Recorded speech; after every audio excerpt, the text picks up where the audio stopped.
eu queria trabalhar o primeiro ponto, a primeira palavra, só a primeira palavra dessa missão apostólica, que é conhecer. Então falamos sobre conhecer, adorar e servir, estudamos isso ano passado. Com amor total, falamos sobre o princípio do amor ao único Deus e o seu Filho, por quem somos família sacerdotal, falamos sobre isso ano passado. Ministros governantes, que significa a palavra corrente, sacerdotes no hebraico.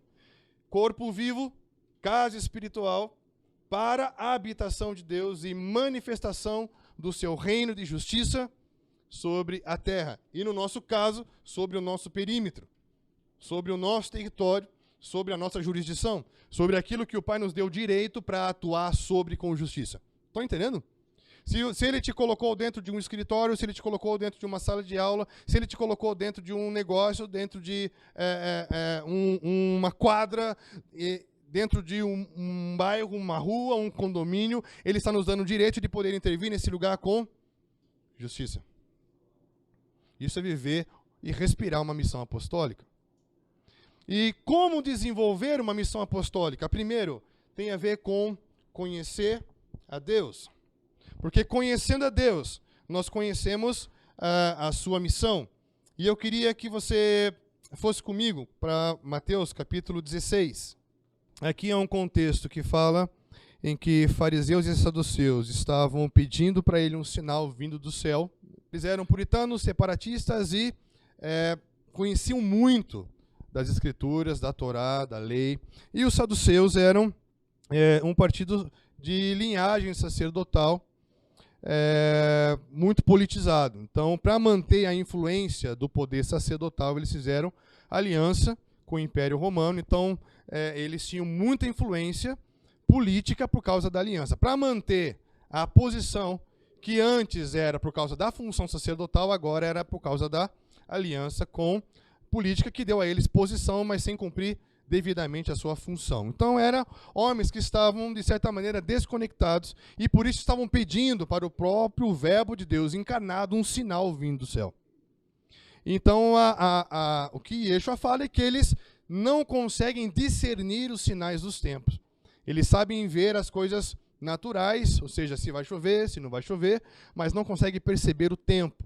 Discernir o que Deus está fazendo. Kairos, a palavra ali é Kairos, significa o tempo oportuno, o que Deus está fazendo agora.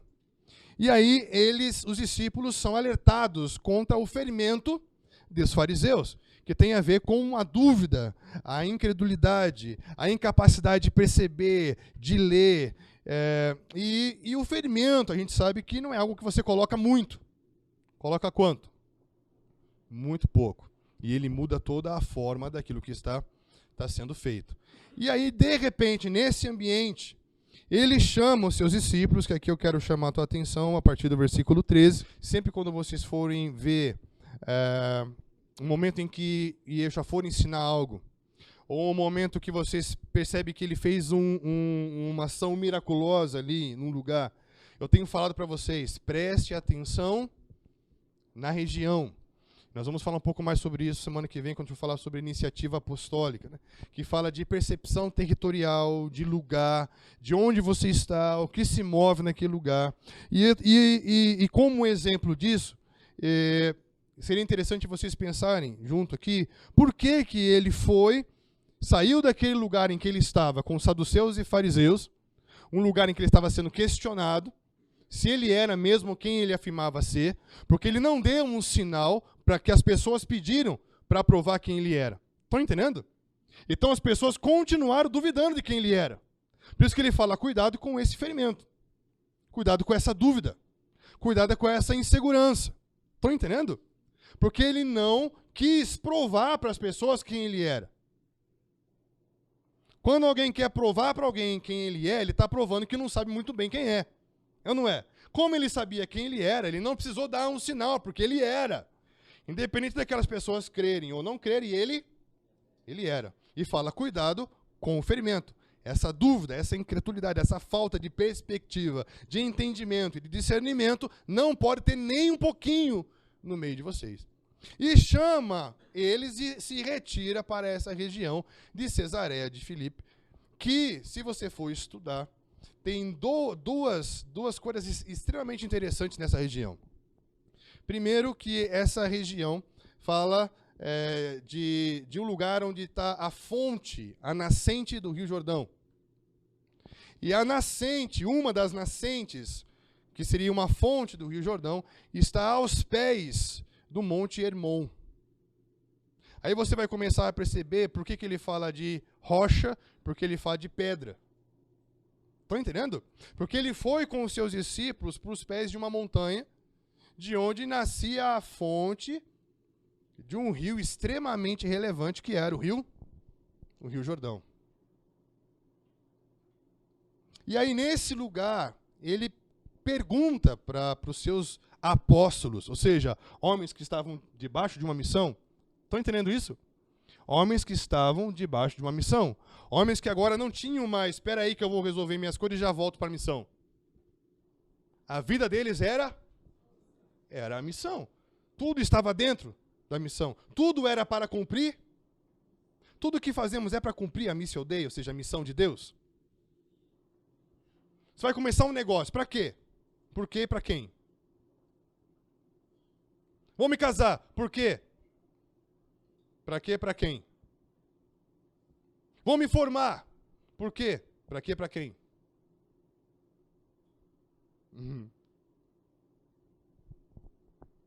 Qualquer coisa que a gente for fazer fora da missão de Deus é desperdício. Muito desperdício. Porque a razão de ser e existir, ou seja, aquilo que você vai ser para sempre no reino milenar, vai ser resultado do cumprimento, do desenvolvimento da sua missão agora. Então, o quanto vamos ter de recursos para administrar e governar no reino vindouro é proporcional à forma como administramos tudo o que nos foi confiado dentro da missão dele. E aqui, ele pergunta para os seus discípulos, nesse lugar, que nós vamos ver que agora é muito significativo, quem as pessoas dizem que eu sou? A primeira coisa para a gente começar a cumprir uma missão apostólica é conhecer. E eles falam para aqueles homens, vocês querem continuar numa missão apostólica? Então vou fazer uma pergunta. Quem as pessoas falam que eu sou? O que elas falam? Pergunta.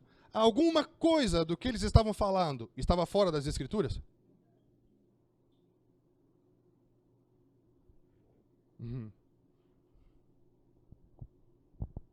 Porque os profetas falaram de vir um profeta no espírito e no poder de Elias. Estão entendendo? Não quer dizer que era ele, mas era escritural.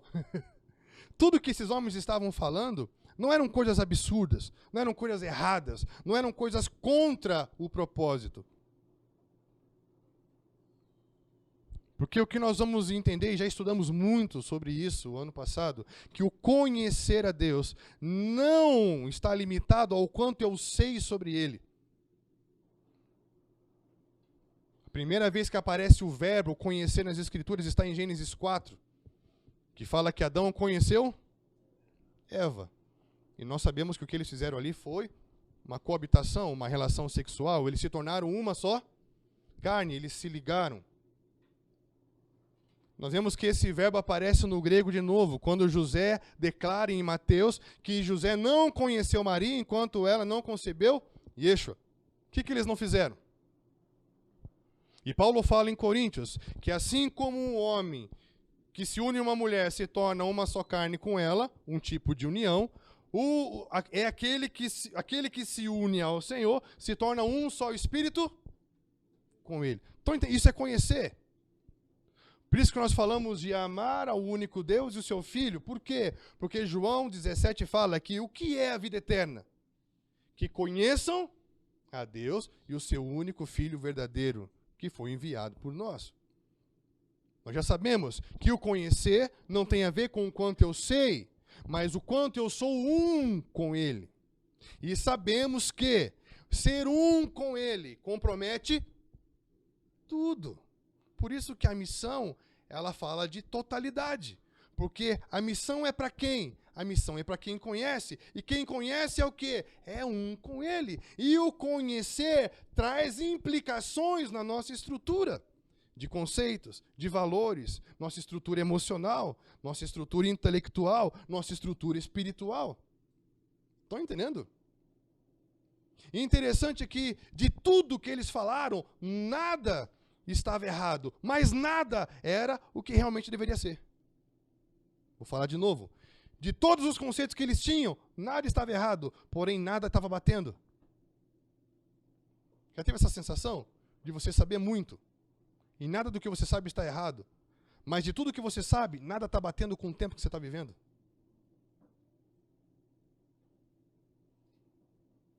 Por isso que ele te chama para esse lugar. Estão entendendo?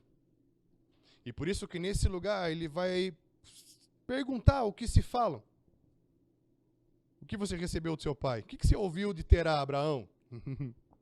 Então deixa. Estão entendendo? O que você ouviu dos zelotes? O que você ouviu dos saduceus? O que você ouviu dos fariseus? Estão entendendo? O que você ouviu de cada pensamento, de cada segmento, de cada linha? Tudo isso pode ser escritural. Mas nada disso pode bater com o tempo que nós estamos vivendo agora. E nessa hora todos se calam. Porque nessa hora eles precisavam de algo que fosse presente, atual. Estão entendendo isso? E nessa hora nós vemos aqui que Pedro fala, mas não mais baseado no que ele ouviu dos fariseus, ou dos saduceus, ou dos escribas, ou do seu pai, ou da sua mãe, mas ele fala agora mediante algo que foi revelado pelo próprio Pai. Eu vejo que aqui eles estavam dando um passo à frente. Por isso que fala bem-aventurado és. Lembra o que a gente estudou aqui? Bem-aventurado não significa apenas alguém mais do que feliz, mas a palavra hebraica para bem-aventurado, asher, significa aquele que avança, aquele que progride, aquele que dá um passo à frente. Então ele está falando, nesse momento, vocês estão dando um passo à frente na missão apostólica de vocês. Porque nesse momento, algo está se abrindo diante de você, Pedro. E você diz, tu és o Cristo, o Filho do Deus vivo. Nessa hora, ele conhece.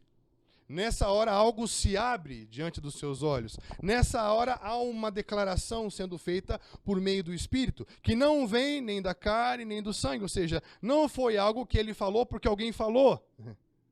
Foi algo que ele falou porque ele ouviu do próprio Deus. O que vai nos colocar dentro de uma missão é isso. Estão entendendo? E o que nos tira da missão é ficarmos presos no fermento daquilo que ouvimos. Pode ser bíblico, pode estar certo, mas pode não bater com o tempo que você está vivendo, querido. Salmo 133 fala sobre esse monte, porque por ser o mais alto de todos, por isso que aí fala montes de Sião.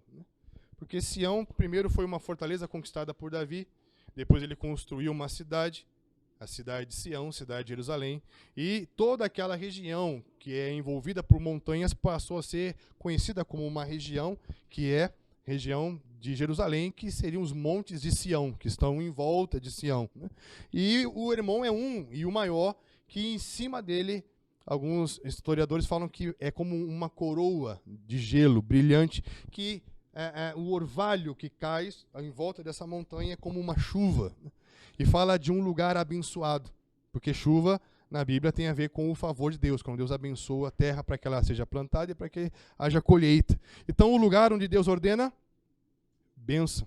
Então ele leva os discípulos para um lugar, para a maior montanha, da onde nasce o Jordão, e fala sobre esta pedra, olhando para a maior montanha dos montes de Sião.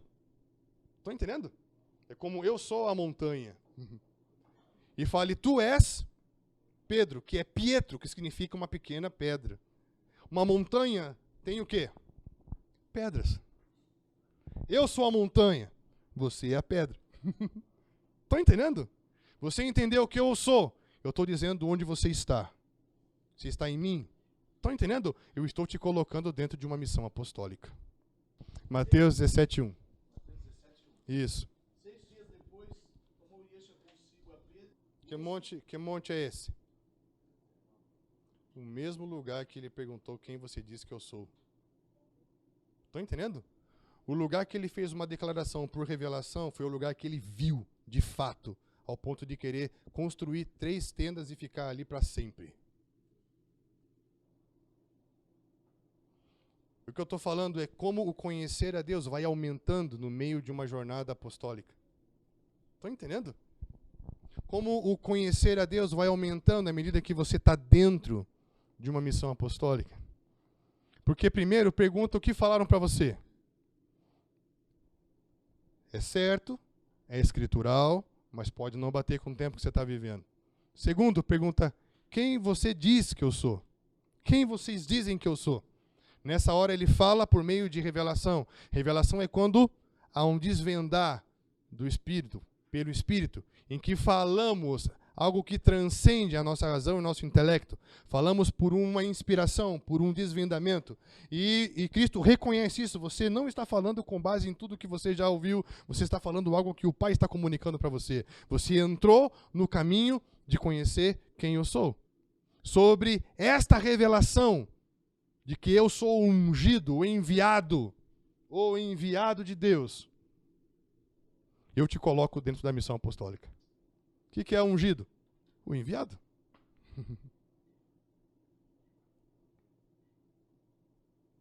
Estamos juntos? Então, à medida que ele ouve e declara, por meio de uma revelação, com o passar da jornada, nesse mesmo lugar ele é levado, só que agora Cristo se mostra transfigurado, e a sua luz era resplandecente como o sol. O nível de revelação aumentou ou não? O nível de conhecimento aumentou ou não? A compreensão de adorar, servir e amar aumentou ou não? E cada dia que passa, eles foram entendendo o que é ser sacerdotal, o que é ser ministros governantes, corpo vivo, casa espiritual, e entendendo que a missão de Deus tem muito a ver com Ele habitar entre nós, estar entre nós, convergir céus e terra, sermos a habitação dEle, trazermos a presença dEle. Isso é muito poderoso. Como nós precisamos agora entender a importância disso, de uma experiência revelacional, de termos essa abertura para ouvir do Espírito, para ter uma clareza sobre quem Ele é. Quem Ele é.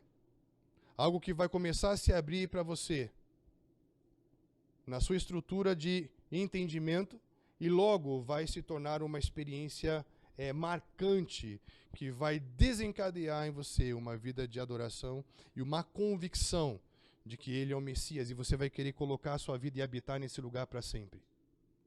Estão entendendo? Vocês estão entendendo o que eles viveram? Sim ou não? Num ambiente que cada um tinha a sua opinião sobre quem era ele, eles tiveram uma revelação. Estamos juntos? E começaram a construir na vida deles aquela revelação. Nós já estudamos isso. O fato dele ter tido uma revelação não quer dizer que ele compreendeu a dimensão da revelação. Ele passou por um processo de ser modelado a revelação que teve, de ser modelado a missão que estava sendo inserido. Até que houve uma transfiguração no mesmo lugar que ele teve a revelação. E ali ele quis construir uma tenda. O que é isso? É o que Davi sentia. O que Davi falava? Quando que eu poderei habitar no seu santuário? Mas eles desejaram habitar naquele lugar por causa da grandeza, da glória que eles viram. Isso é conhecer. Estamos juntos? Era isso que mantinha esses homens dentro de uma missão apostólica. Ouvir por meio de revelação, ver e perceber uma glória e querer habitar nessa presença. Por que eu vou querer sair disso? Estão entendendo? Por que eu vou querer construir uma vida fora disso? Uma missão apostólica se começa pelo conhecer. Não pelo quanto eu sei, mas pelo quanto eu ouço, pelo quanto eu vejo e pelo quanto eu sou quanto eu estou unido e o quanto eu estou dentro disso.